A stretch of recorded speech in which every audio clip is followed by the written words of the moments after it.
What's up mga tropa pips? Magandang araw po sa inyong lahat. Happy Sunday, Happy Easter sa lahat po ng mga tropa pips natin dito all over the world, buong Pilipinas, at sa mga tropa pips natin na OFW. Enjoy your weekend, enjoy your rest day. Ngayon po, ang ating pong pag-uusapan dito sa vlog ko na ito ay tatanungin lang natin itong si Congressman Richard Gomez kung para ba sa kanya ay scripted pa rin kaya itong nangyari kay Kerwin Espinosa, lalo na kung makita niya itong ating ipapakita na video. Kasi medyo medyo mainit po ang tanungan at mga sagutan dito sa issue na ito, dahil nga po si Kerwin Espinosa ay kumakandidato na mayor ng Albuera, Leyte, at kalaban daw po ang kamag-anak nitong sila Richard Gomez at Lucy Torres. So ngayon may nakita akong live ni Kerwin Espinosa na kung saan ay pinakita niya yung butas na pinaglusutan noong tumama sa kanya. So tignan niyo po kung para sa inyo ba ay scripted itong bagay na ito. Yan na. Paling kan.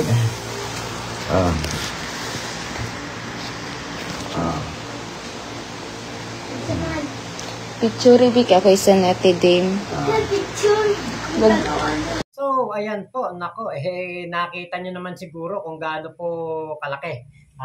Baka nga itong takip, itong ng peanut butter na ito ay kasya doon. Nako, nakakatakot. Nung nakita ko po yan, ako'y natakot. Kasi nga po Diyos ko, yung ganyan ba namang kalaki na butas, yan ba scripted? Di ba? Ala sigurong tao nagugustuhin na magkaroon ng ganyan. Di ba? Kaya po, etong si Richard Gomez ngayon, natatanong, ano bang problema mo? Ano bang meron sa'yo? Ano bang kinakatakot mo? Ano ba ang nalalaman mo? At bakit parang ikaw ay overacting at napaka-defensive mo sa pangyayari na ito kay Kerwin Espinosa? Baka natatakot itong si Richard Gomez na matalo ang kanilang kamag-anak sa pagka-mayor ng Albuera. Nako, dahil po sa nangyari kay Kerwin, baka nga eto pa ang manalo. 'Di ba? Dahil nakuha ni Kerwin ang simpatya ng taong bayan ng Albuera dahil po sa nangyari na 'yan. So ngayon, ito po yung full video na kung saan ay meron din pong pinakita si Kerwin Espinosa na ebidensya para kay Digong doon sa ICC. Naku, kaya pala talagang ipapagurgur itong si Kerwin dahil pwede po niyan dalhin ito sa ICC itong mga ebidensya na ito ng mga panggigipit laban kay Digong, at maliwanag na sila po ay biktima ng panggigipit, kumbaga political aggression. Talagang ginamit ito pong si Kerwin Espinosa para po itong sistema ng pulburon doon po sa Visayas region ay sila, yung tropa ni Digong, ang makapagbenta o makapagsistema. So ito po yung full video.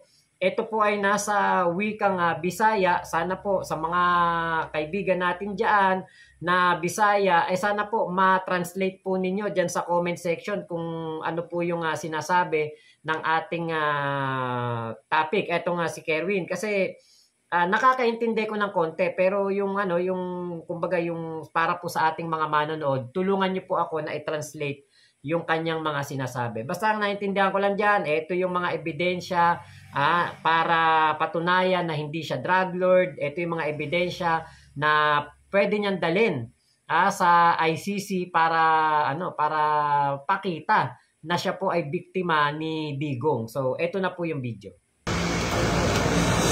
Siguro karon dulduol na para mapakita na ang kuan ba o kinsa gyud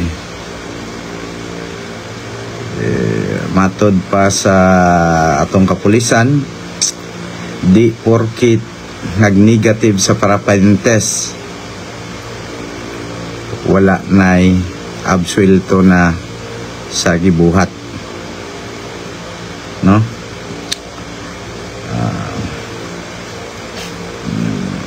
Og Lunes pohon masangat na ang formal nga complaint against ato ang mga person of interest, no?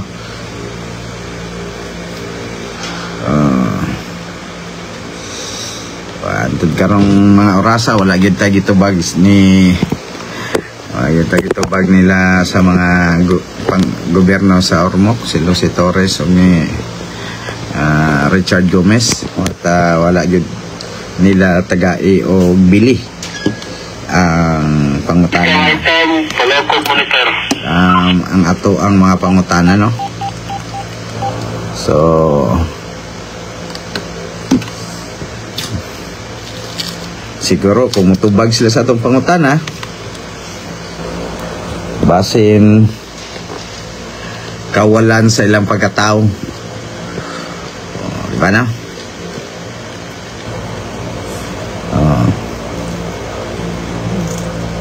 Ba nga bitatong higayuna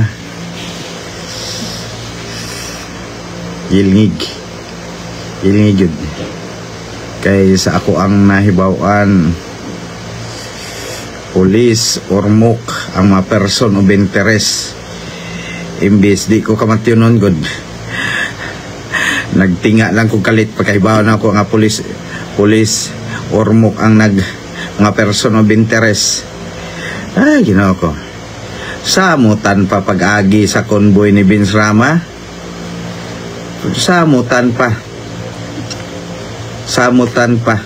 nagiablihan yun ang mga bintana o niya nanyagit niya na makpak o niya na adayoy prayer kunuhay, nagampo sila sa ako ang hinanaling recovery o pagay na humanilag pagampo kay baon ako sa ako ang kagalingon nga luwas na, no? Usahay di ay kanay magbasa-basa tagkuan ba kanay mga kuan bitaw, mga movie magamit di usahay, no? Di ba?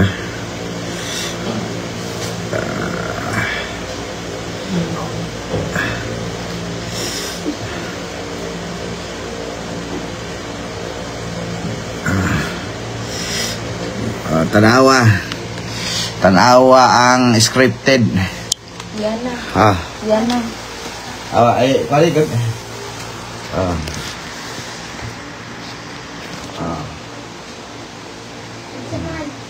Picture big ako isa na tidim. No? Nindot kay tanawon ang kuan, ang scripted.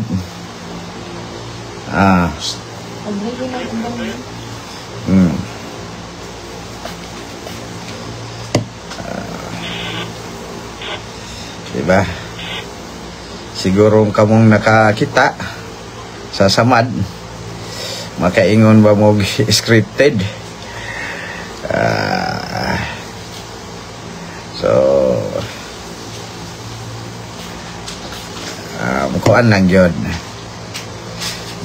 Nangita kog paagi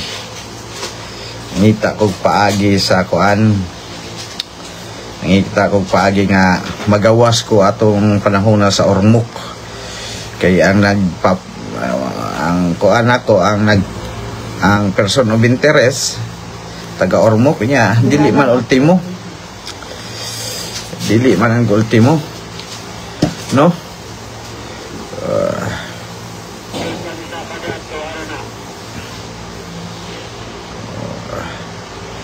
Dili ultimo siguro ang kasugo ug ang nagpusil dili sad ultimo, no?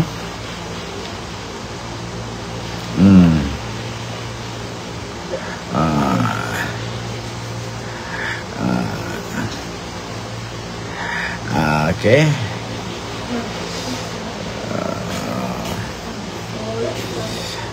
Asa to ako ang mga papilis nga mga order nako. Kanawag to asa man tong brown envelope.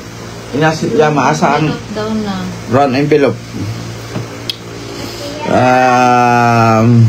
Katong niingon nga ako usa ka drug lord. Naana ko'y mga ebidensya. No? Lisod kayo mag-istorya ta og buhat-buhata na to atong isid ka tao ba? No? Mao pagani pag oy, salamat sa sender sa atong star, no? Nagpasalamat ta kaniya. Yar ka diyot. Asa yan ah?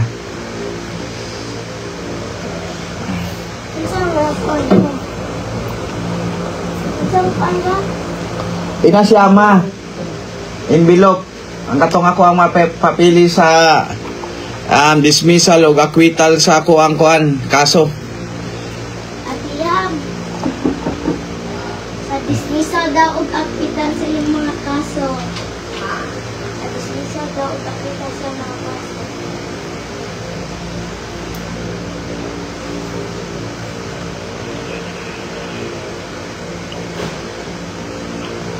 Mo sa kadit kaya ko ang ipakuha, no? Kay dili lang ta mo tubag ana. Nga ako sa hantag drug lord. So daraman, no? Sabado de Gloria, Richard Gomez o Glossy Torres, pwede pa ninyong tubagon bisan baka kay patay pa atong Ginoo. Nag-unsa man imong kapulisan dinhi sa among lungsod sa Albuera na on duty mang tingalito sila, no? Oops.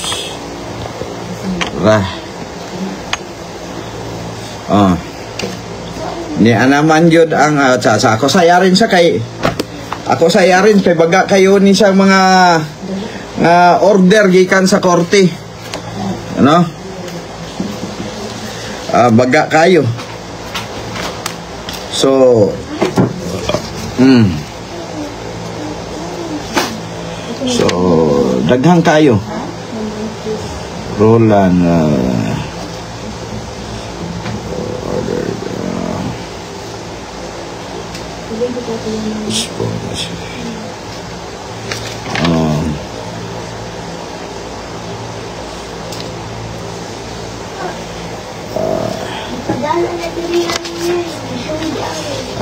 mao ni siya atong ipakita kaninyo, ha?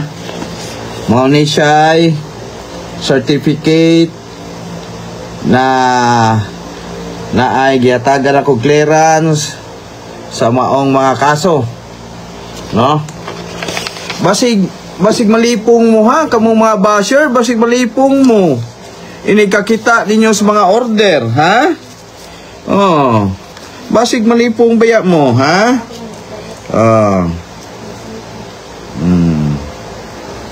Basig malipong mo. Basig mga lipong mo, ha? Wait lang. Huwag magmadali.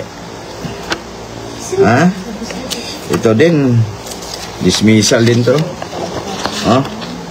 Dismissal din. Nakita ba ni?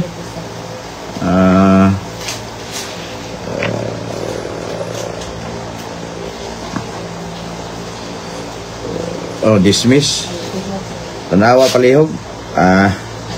Makita man siguro, no? Makita man. Pasensya na mo kay daghan jud kayo ni. Daghan kayo ni. Kanisa na gihapon order.